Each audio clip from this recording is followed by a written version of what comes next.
Pointers derived data types में 3 data types, arrays, functions, pointers. उसमें से हमने एरेस देखा है, फंक्शंस देखा है, देन नेक्स्ट देखते हैं पॉइंटर्स। पॉइंटर अ वेरिएबल, ऐसा variable that holds address of another variable। Pointer के पास दूसरे वेरिएबल का एड्रेस होता है, address of another variable. Pointer is a variable that holds address of another variable. इस पॉइंटर वेरिएबल के पास वैल्यू नहीं होती है, जैसे बाकी वेरिएबल्स में हम लोगों ने अभी तक वैल्यू स्टोर करे वैसे इसमें वैल्यू नहीं होगी। इसमें एड्रेस होगा किसी दूसरे वेरिएबल का। इसका सिंटैक्स, वेरिएबल का सिंटैक्स बताओ कोई।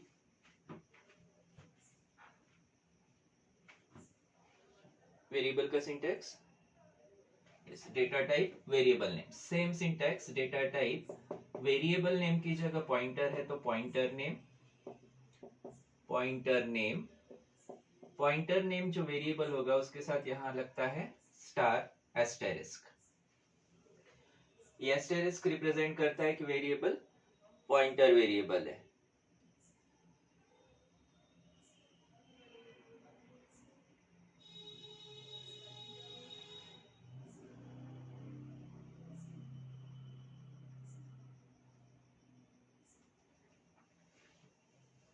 एस्टेरिस्क रिप्रेजेंट करता है वेरिएबल पॉइंटर है।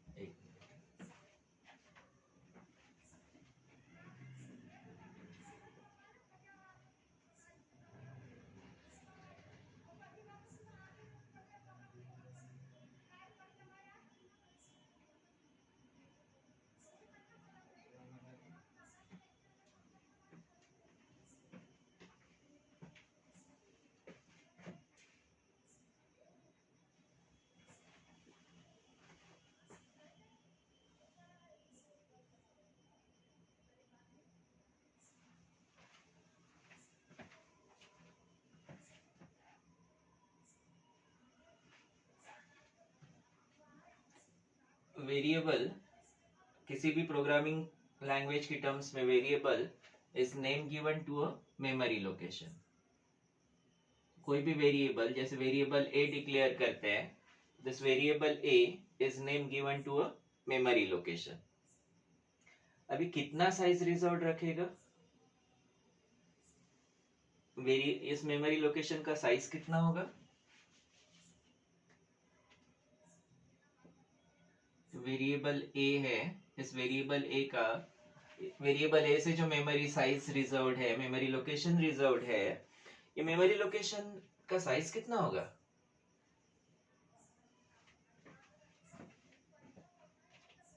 कंसीडर करते वेरिएबल, इसमें वैल्यू है 10, इस मेमोरी लोकेशन का एड्रेस जिस मेमोरी में डेटा है 1000, इसका साइज कोई भी नहीं,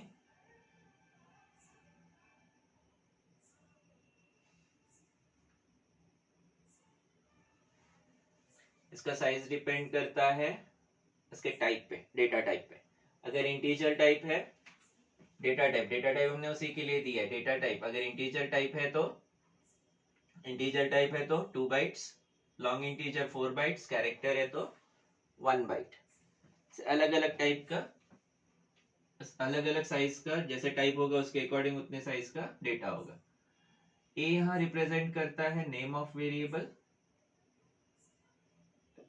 10 is value of variable and 1000 is address of variable। 1000 मैंने जस्ट एक एड्रेस कंसीडर किया, नंबर कंसीडर किया कि इस मेमोरी लोकेशन में वैल्यू 10 वेरिएबल ए की स्टोर हो रही है। अभी तक के किसी कंसेप्ट में हम लोगों ने ये नहीं देखा था कि वेरिएबल जो भी स्टोर हो रहा है उसमें कहाँ पे स्टोर होगा। पॉइंटर ऐसा कंसेप्ट जो बताता है कि वेरिएबल की वैल्यू कौन से लोकेशन में स्टोर की जा सकती है। पॉइंटर ऐसा कंसेप्ट जो बताता है कि वेरिएबल की वैल्यू कहाँ स्टोर की जा रही है। For example data type asterisk pointer name में इंटीजर एस्टेरिस्क ए, यहाँ जो एस्टेरिस्क ए हम लोग डिक्लेयर कर रहे हैं, now this a asterisk a, this is pointer, इसमें वैल्यू नहीं स्टोर होगी, this a points to a variable of type integer. A यहाँ पॉइंट, ए जो वेरिएबल है, this a pointer variable points to a variable whose data type is integer, इसे कहा जाता है pointer to integer, pointer to integer. वही float asterisk f p, इसे क्या लिखेंगे, ये किसे पॉइंट करेगा, किसके लिए पॉइंटर होगा, यस फ्लोट के लिए पॉइंटर होगा, pointer to float. Then character asterisk c h, pointer to character होगा। Double asterisk DP, pointer to double, pointer to double होगा। इसमें कुछ स्टेप्स हमको जो फॉलो करना है while using pointer, steps to follow while using pointer. सबसे पहला डिक्लेयर पॉइंटर, पॉइंटर को डिक्लेयर करो, इंटीजर एस्टेरिस्क के, ये डिक्लेरेशन स्टेटमेंट हो गया। दूसरा, पॉइंटर डिक्लेयर करने के बाद उसमें एड्रेस असाइन करो, स्पेलिंग गलत हो गया, असाइन एड्रेस, पॉइंटर वेरिएबल में एड्रेस असाइन होगा, पॉइंटर किसी और वेरिएबल को पॉइंट कर रहा है तो जिस वेरिएबल को पॉइंट कर रहा है उसका एड्रेस पॉइंटर के पास होगा, डेफिनेशन के according a variable that holds address of another variable. यहाँ जो पॉइंटर हम लोग डिक्लेयर करेंगे वो दूसरे वेरिएबल का एड्रेस होल्ड करेगा, और एक बार एड्रेस आ गया इसके पास तो इस पॉइंटर के थ्रू इस वेरिएबल को एक्सेस किया जा सकता है। यूज पॉइंटर या परफॉर्म ऑपरेशन यूजिंग पॉइंटर, जो भी ऑपरेशंस परफॉर्म करना है पॉइंटर यूज करके किए जा सकते हैं। इसमें हम लोग दो सिंबल्स यूज करते हैं, एक तो स्टार, इसको एस्टेरिस्क कहा जाता है for contents of memory location, दूसरा ampersand and ampersand for address of variable. Asterisk बताएगा कंटेंट्स तो एम्परसेंड बताता है एड्रेस। लिखो इसे,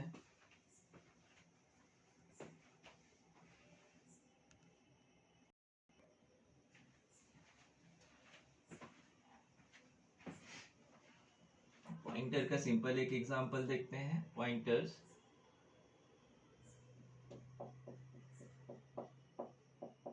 void main integer asterisk p consider करते पॉइंटर के लिए, pointer variable,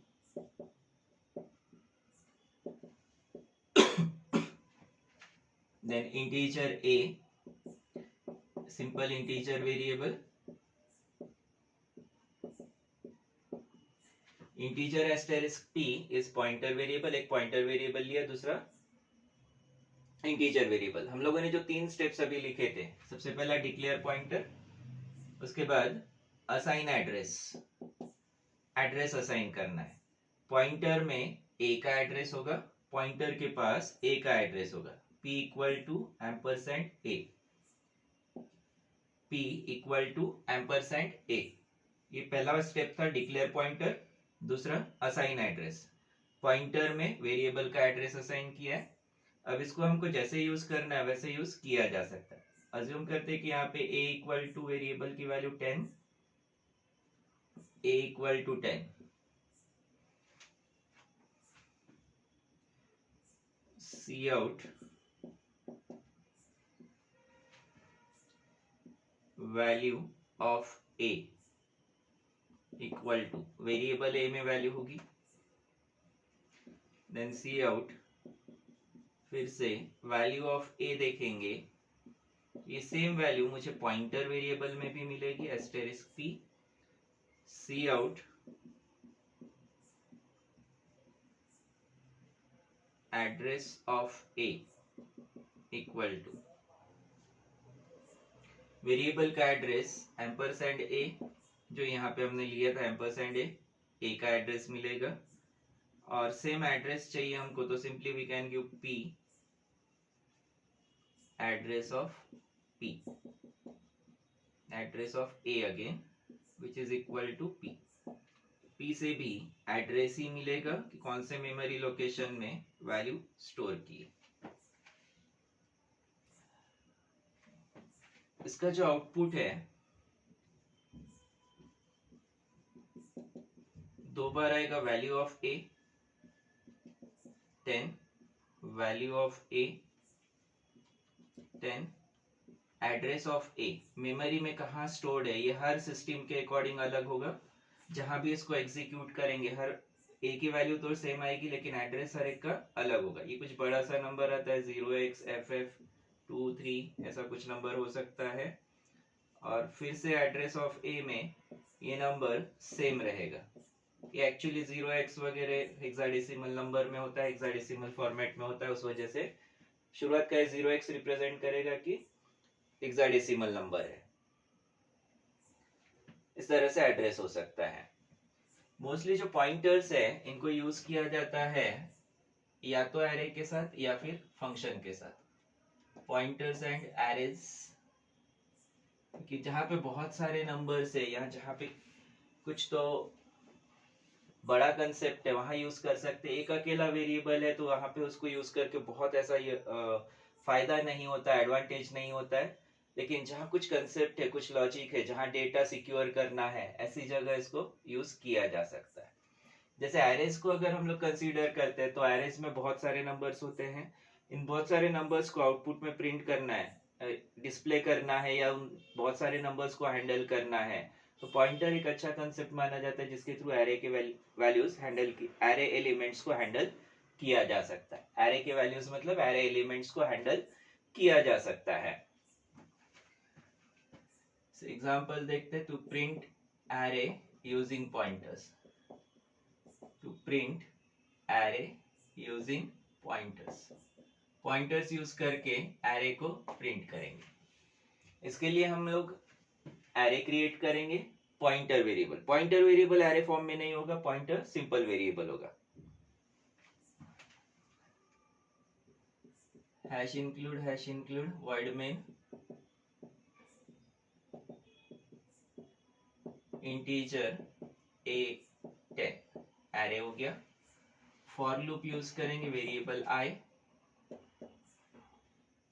array of integers, array of 10 integers बोला जा सकता है। एक पॉइंटर वेरिएबल चाहिए होगा हमको, इंटीजर एस्टेरिस्क p। अब मुझे यहाँ कमेंट लिखना था इसलिए मैंने पॉइंटर को यहाँ डिक्लेयर नहीं किया। Pointer to integer, pointer variable या पॉइंटर टू इंटीजर ऐसे लिख सकते हैं। सिंपली पॉइंटर वेरिएबल लिखा तब भी चलेगा। और ये कमेंट सिर्फ हमारे समझने के लिए, CLR SCR 10 नंबर्स अगर यूजर से कलेक्ट करते हैं और एरे में स्टोर करते हैं तो उसके अकॉर्डिंग स्टेटमेंट्स फ्रेम करेंगे। यूजर से कलेक्ट करने वाले, यूजर से कलेक्ट करना है तो मैसेज देंगे enter 10 numbers, C out enter 10 numbers. For loop के साथ इसे स्टोर करेंगे, for i equal to 0, i less than 10, i plus plus, C in ai। यहां तक का कंसेप्ट सेम है जो हमने एरे में किया है। यहां तक सेम कंसेप्ट जो हमने एरे में यूज किया है। अब जब पॉइंटर्स हम लोग यूज करेंगे तो जो पॉइंटर है, क्या करना है हमको, पॉइंटर में एड्रेस असाइन करना है। पॉइंटर में एड्रेस असाइन करना है। पॉइंटर में एड्रेस असाइन करने के लिए p equal to ampersand a0 first location का एड्रेस देंगे। p equal to ampersand a0 first location का एड्रेस असाइन करेंगे और इसे पॉइंटर से आउटपुट में प्रिंट करते जाएंगे। cout/n array a equal to, फिर से फॉर लूप, फॉर 10 वैल्यूज है इसलिए फॉर लूप की जरूरत है, यहाँ भी स्टोर करते वक्त 10 नंबर्स है इसलिए फॉर लूप की जरूरत पड़ेगी, और यहाँ आउटपुट में भी 10 नंबर्स डिस्प्ले करना है इसलिए फॉर लूप की जरूरत है। सी out A I, C out A I हम लोग पॉइंटर यूज करके to print array using pointer बोला है, हम लोग प्रिंट करेंगे पॉइंटर को और दो नंबर्स के बीच में स्पेस के लिए ब्लैंक स्पेस। स्टार पी, इसे तो पहला p इक्वल टू a0 दिया था हमने, a0 का एड्रेस दिया है, यानी फर्स्ट जो भी वैल्यू है वो प्रिंट करेगा। अब नेक्स्ट लोकेशन पे जाने के लिए पॉइंटर को 1 से इंक्रीज करेंगे, नेक्स्ट लोकेशन पे जाने के लिए पॉइंटर 1 से इंक्रीज करेंगे, p++ करने से पॉइंटर पॉइंट करेगा a1 वाले लोकेशन को, a1 वाले लोकेशन का एड्रेस होगा, फिर i लेस देन 10 है तो प्रिंट होगा, नेक्स्ट लोकेशन को पॉइंट करेगा। ऐसे जितनी बार ये पॉसिबल है, लूप पॉसिबल है, उतने बार ये p++ होते जाएगा। उसके बाद गेट ch देंगे,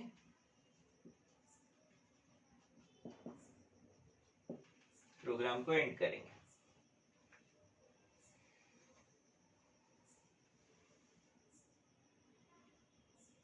ठीक है,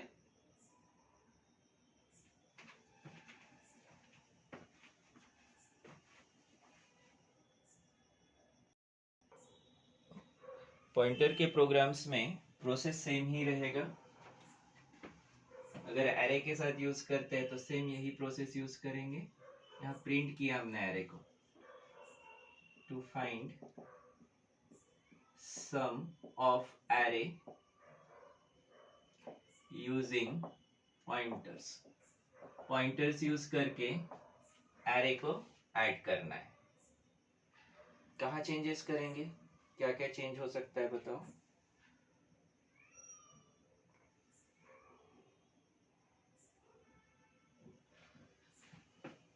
यहाँ एक वेरिएबल हमको चाहिए होगा सम इक्वल टू 0, कहाँ चेंज करेगी बोला। ठीक है, यहाँ पे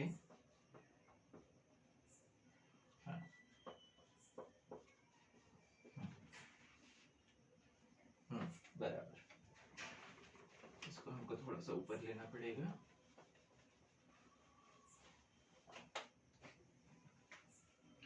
फॉर लूप सम के लिए for i equal to 0, i less than 10, i plus plus sum equal to, जो सी आउट स्टेटमेंट दिए थे हमने, सी आउट की जगह sum equal to sum plus pointer. इस पॉइंटर में पहला a0 हमने असाइन किया तो पहले a0 ऐड होगा और नेक्स्ट पॉइंटर नेक्स्ट लोकेशन को पॉइंट करेगा।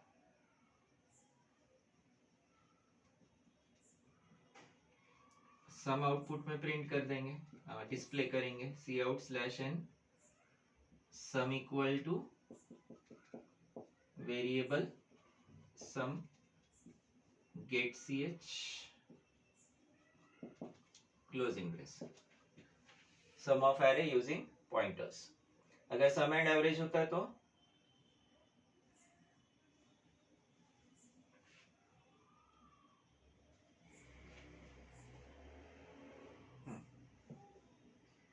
क्लोजिंग ब्रेस के बाद average equal to sum by, अगर 10 वैल्यूज है तो सम बाय 10, और सी आउट स्टेटमेंट में एक स्टेटमेंट और ऐड होगा एवरेज के लिए, जैसे सम हमने डिस्प्ले किया वैसे ही एवरेज भी डिस्प्ले होगा।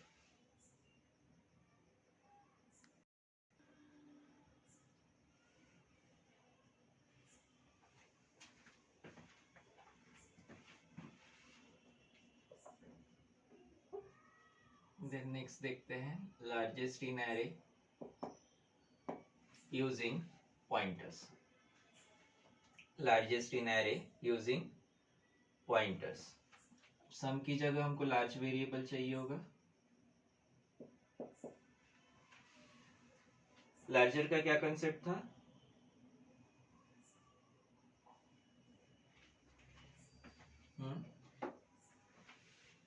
सम वाला पार्ट कम हो जाएगा इसमें, सम की जगह हमको लार्जर का प्रोग्राम करना है। बाकी इनिशियल प्रोसेस सेम ही रहेगा, एरे है तो एरे में एलिमेंट स्टोर करने के लिए for loop, then first element का एड्रेस पॉइंटर में जाएगा, उसके बाद नताशा स्टेटमेंट, श्रेयश्री ने बताया तो भी चलेगा, लार्जर वाला।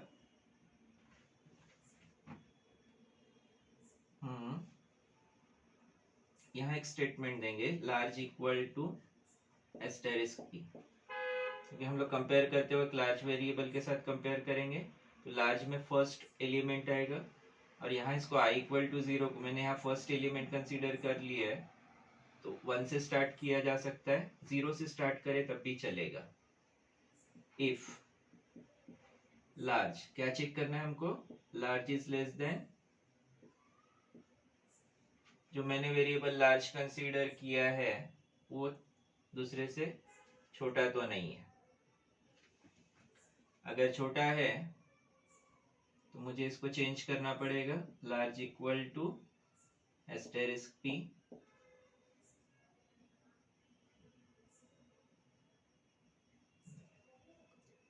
P plus plus.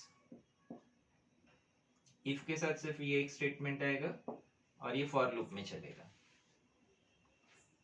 If large is less than asterisk P, मैंने जो फर्स्ट एलिमेंट कंसीडर किया है, फर्स्ट एलिमेंट पी पॉइंट कर रहा है a0 को, large is less than a0, तो large equal to asterisk P, P plus plus से नेक्स्ट पॉइंटर एलिमेंट आएगा और ये प्रोसेस चलते जाएगा। इसको हम लोग a0 नहीं लिया अपन ने, 0 से स्टार्ट करेंगे, क्योंकि पूरा 10 एलिमेंट्स कंपेयर करेगा। फर्स्ट टाइम ये कंपेयर करेगा तो मैंने p पे एड्रेस a0 का ही दिया है।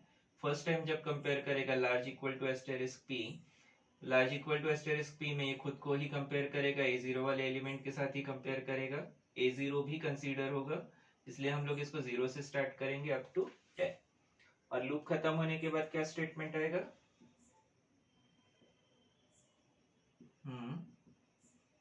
लार्जर नंबर वेरिएबल लार्ज में होगा,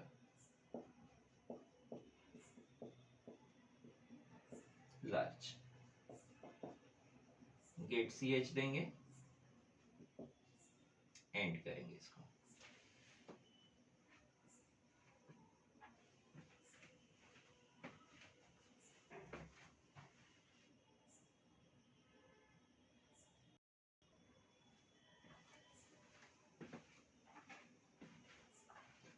नेक्स्ट देखते हैं pointers and functions, pointers and functions.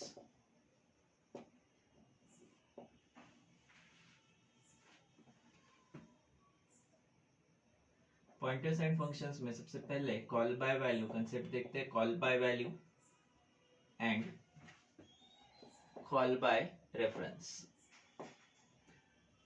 Call by value and call by reference के कंसेप्ट में स्वैपिंग देखते हैं, स्वैपिंग वाला एग्जांपल,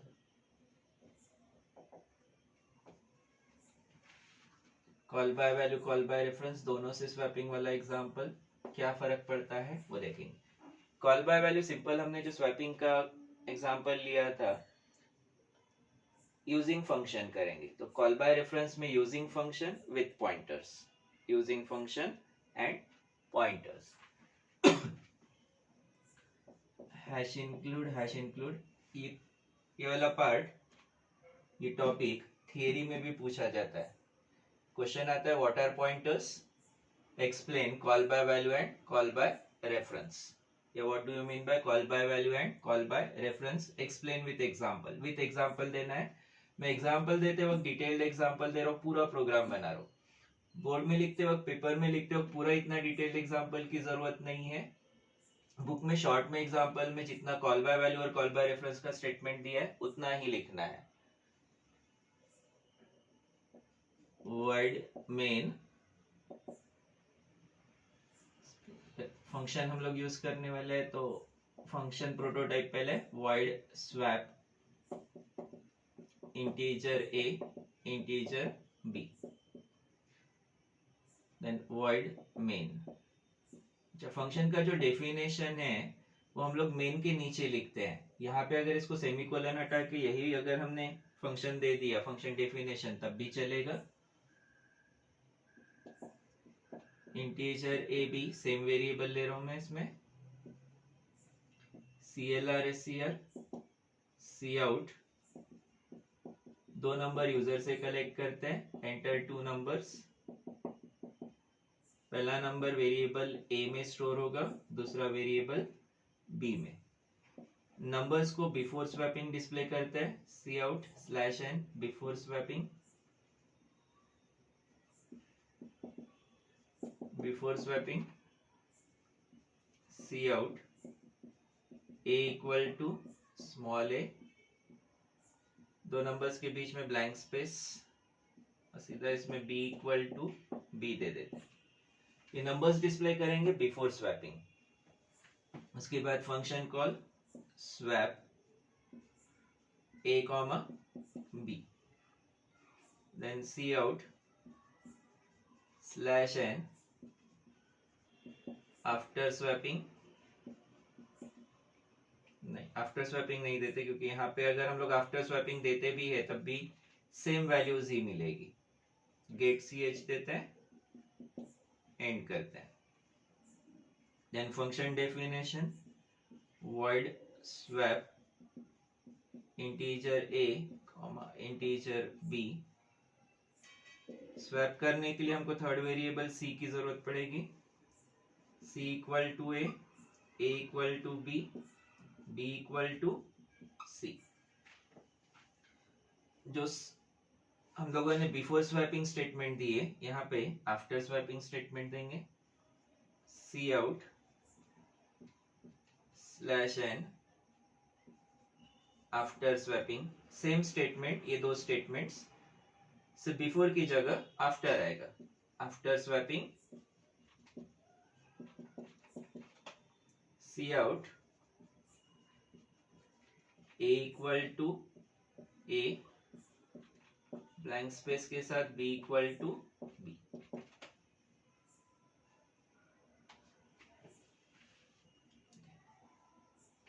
देन दूसरा जो कंसेप्ट है इसमें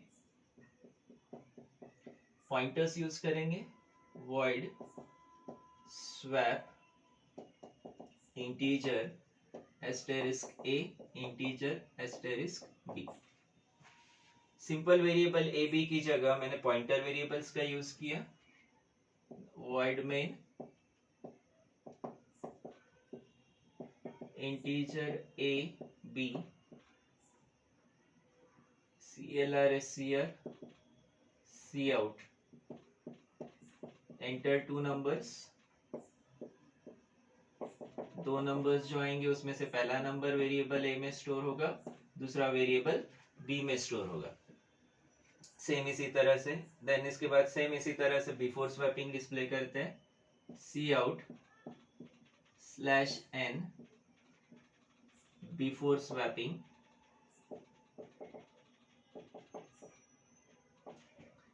सी आउट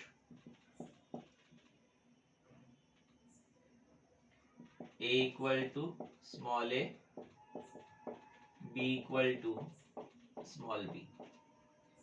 स्वैप फंक्शन कॉल करते वक्त यहाँ हम लोगों ने जो पॉइंटर वेरिएबल लिए हैं उस वजह से ए और बी का रेफरेंस आएगा, address of a and address of b. A और बी का एड्रेस होगा और स्टेटमेंट को कहा जाता है call by reference. Then output देखो, ध्यान से नोट करो, आउटपुट को मैं इसी में डिस्प्ले कर रहा हूँ। क्यों इसी में डिस्प्ले करो इसका रीजन भी देखते हैं। Swapping after swapping c out a equal to small a b equal to small b. Get c h देंगे। Then function definition void swap integer asterisk a integer asterisk b। तीसरा variable c, ये c मैं यहाँ pointer में ले रहा हूँ। वैसे इसको पॉइंटर में लेने की जरूरत नहीं है, पॉइंटर में लिया तो भी चलेगा, बाकी दो वेरिएबल्स पॉइंटर में होने की वजह से मैं इसको पॉइंटर कंसीडर कर रहा हूं।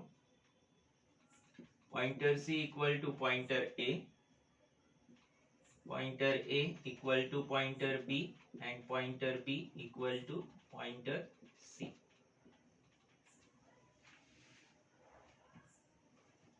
अब दोनों में समझते हैं क्या क्या हुआ है। मैंने एक में आउटपुट फंक्शन में दिया है तो दूसरे में मेन में दिया है। जब यहाँ फंक्शन कॉल होता है और हमने अभी तक जितने प्रोग्राम्स लिए फंक्शन के उसमें सेम कंसेप्ट है, a की वैल्यू a में कॉपी होगी, b की वैल्यू b में कॉपी होगी। यहाँ के जो a b है, this a b are local variables, तो स्वैप के वैसे ही स्वैप फंक्शन में जो a b वेरिएबल्स है ये इसके लोकल वेरिएबल, यहाँ से इसकी ये कॉपी बनेगी। कॉपी बनेगी कैसे? यहाँ अगर मैंने वैल्यू दिया, वेरिएबल को वैल्यू दिया 10, यहाँ वेरिएबल को वैल्यू दिया 20, तो ये सेम वैल्यूज कॉपी होगी स्वैप फंक्शन के a और b के पास। यहाँ से a के पास 10 आएगा, b के पास 20 आएगा, ये दो वैल्यूज कॉपी हो गई और यहाँ ये स्वैप होंगे। b की वैल्यू a में कॉपी होगी और a की वैल्यू b में कॉपी होगी। अब यहाँ अफेक्ट हुआ तो ये वेरिएबल्स चेंज हुए। यहाँ चेंज होने से यहाँ के ओरिजिनल वैल्यूज जो है, ab की जो ओरिजिनल वैल्यू है उस पर कोई फर्क नहीं पड़ रहा है। ab स्वैप फंक्शन में चेंज हुए, स्वैप फंक्शन में स्वैप हुए, यहाँ पे स्वैप होने से इनकी ये ओरिजिनल वैल्यूज जो है उस पर कोई फर्क नहीं पड़ा, जिस वजह से अगर मैं यहाँ पे स्वैप फंक्शन कॉल करने के बाद भी इसको डिस्प्ले करता, आफ्टर स्वैपिंग स्टेटमेंट देता और a और b की वैल्यूज प्रिंट करता यहाँ पे, तब भी मुझे 10 एंड 20 वैसे ही वैल्यू मिलती। और यहाँ जब प्रिंट करूंगा मैं तो स्वैप वैल्यूज मिलेगी। यहाँ वेरिएबल फंक्शन कॉल होता है वेरिएबल की वैल्यू से, उस वजह से स्टेटमेंट को कॉल बाय वैल्यू स्टेटमेंट कहा जाता है। कॉल बाय वैल्यू, वेरिएबल की वैल्यूज से फंक्शन कॉल हो रहा है, उस वजह से इस कंसेप्ट को कॉल बाय वैल्यू कहा जाता है और ये स्टेटमेंट एक्चुअली रिप्रेजेंट करता है call by value statement. Then इस केस में वेरिएबल का रेफरेंस आएगा, वेरिएबल a, वेरिएबल b, दो वेरिएबल्स है a b, इसका रेफरेंस आता है। एक्चुअली वेरिएबल्स दूसरे वेरिएबल्स की कॉपी नहीं है। यहाँ जब ये कॉल होता है, फंक्शन कॉल होता है, तो वेरिएबल का रेफरेंस होगा, वेरिएबल का रेफरेंस होगा, तो यहाँ पे एक्चुअली वैल्यूज कॉपी होती है, ये वैल्यूज कॉपी होती है। यहाँ पे वेरिएबल का रेफरेंस आ रहा है, वेरिएबल का रेफरेंस आ रहा है, तो जहां वेरिएबल है वहीं पे वो एक्सचेंज होंगे। यहाँ कॉपी नहीं क्रिएट हुई है, ठीक है। जैसे यहाँ पे मैंने ये कॉपी क्रिएट किया था वैसे यहाँ कॉपी क्रिएट नहीं हुई, ये एक्चुअली 10 और 20 जहां पे थे उसी का रेफरेंस आ रहा है। तो यहाँ जब चेंज होगा a और b, तो ये एक्चुअली चेंज करेगा, एक्चुअली अफेक्ट करेगा ओरिजिनल वेरिएबल्स को। यहाँ पे जब चेंजेस हो रहे हैं तो ये एक्चुअली अफेक्ट करेगा ओरिजिनल वेरिएबल्स को। तो उसको फंक्शन से डिस्प्ले कराऊं या फिर मेन से डिस्प्ले कराऊं, मुझे स्वैप वैल्यूज ही मिलेगी। और ये रेफरेंस एड्रेस यानी रेफरेंस जा रहा है, उस वजह से स्टेटमेंट को कॉल बाय रेफरेंस कहा जाता है, कॉल बाय रेफरेंस वाला स्टेटमेंट।